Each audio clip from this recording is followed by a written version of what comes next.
இன்னும் எவ்வளவு நேரம்டி வெயிட் பண்றது? ஏய், கட்டாயமா வருவாடி. வெயிட் பண்ணுவோம், வெயிட் பண்ணு.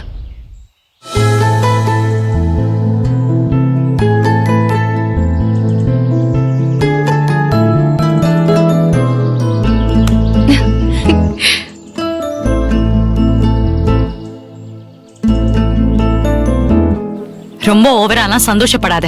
நான் விருப்பப்பட்டு ஒன்னும் உன்னை கோயிலுக்கு கூப்பிடல. மாமா சொன்னாரு, அந்த மரியாதைக்கு கூப்பிட்டேன். நீ ஏதோ ஒரு உண்மைய அவர்கிட்ட மறைக்கிறேன்னு அவர் சொன்னாரு. உனக்கும் அர்ஜுனுக்கும் ஏதோ பிரச்சனை, அது என்னன்னு கேட்டா நீ சொல்லலன்னு சொன்னாரு. என்னன்னு சொல்லுடி. சொல்லலனா போ. உன் தலையில பெரிய ஐச வச்செல்லாம் ஒன்னும் கேட்க முடியாது. நீ எப்பவுமே பிடிவாதக்காரி. யாரு? நானா? ஆமா, நீ, உங்க அப்பா, உங்க அம்மா, உங்க ஒட்டுமொத்த குடும்பமே. மாமா கேட்டாரு, அதனாலதான் நான் கேட்டேன். சொல்ல விருப்பம் இல்லைன்னா விட்டுரு. அவர்கிட்ட நான் அதே சொல்லிக்கிறேன். எனக்கு ஒன்னும் உன் மேல அக்கறைலாம் இல்ல. நான் யாருக்கெல்லாம் நல்லது நடக்கணும்னு நினைச்சு என்னால முடிஞ்ச உதவியை பண்ணணும், யாருக்காக என் வாழ்க்கையை போராட்டமா ஆக்கிக்கிட்டேனோ அவங்க யாருமே என்ன புரிஞ்சுக்க மாட்டேங்கிறாங்க. பாத்தியா பாத்தியா, ஏதோ மாமா கேட்டாரு போனா போதுன்னு கோயிலுக்கு கூட்டிட்டு வந்தேன். உடனே பழைய தூக்கி என் மேல போடுவியா நீ? நான் என்ன சொல்ல வரேன்னா, இனிமே நீ ஒண்ணுமே சொல்லாத. யாருக்கும் இறக்கமே காட்டக்கூடாது.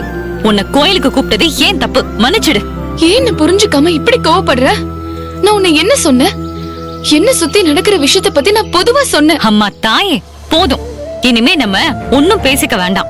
நான் உன்னை எதுவுமே கேட்க மாட்டேன். கோயிலுக்கு போற மூடையே கெடுக்காத. ச்சே.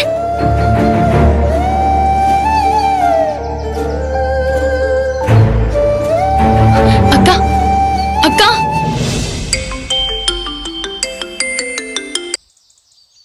ஹலோ, சொல்லுங்கண்ணா. ஏமா எவ்வளவு நேரமா காத்துட்டு இருக்கிறது? ஆள் வருமா வராதா? வருவாங்கன்னு கன்ஃபார்மா சொல்றா. கொஞ்சம் வெயிட் பண்ணுங்கண்ணா. சரி சரி. ஏய், அதோ தேவி வரா பாரு. எங்க? ஏய், அதோ வரா பாருடி, அவதாண்டி.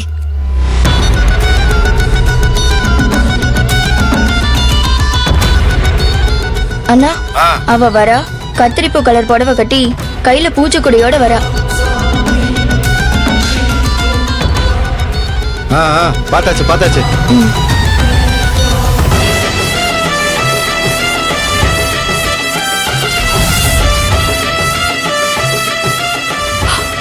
கடவுளே, ஏய் தீபா, என்ன?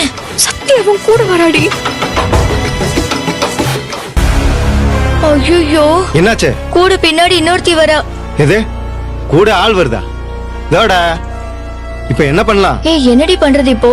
அக்கா, நில்லுக்கா. இந்த சத்தியாவும் இவ்வளவு சண்டையில தானே இருந்தாங்க. ரெண்டு பேரும் எதுக்கு ஒன்னா வராங்க?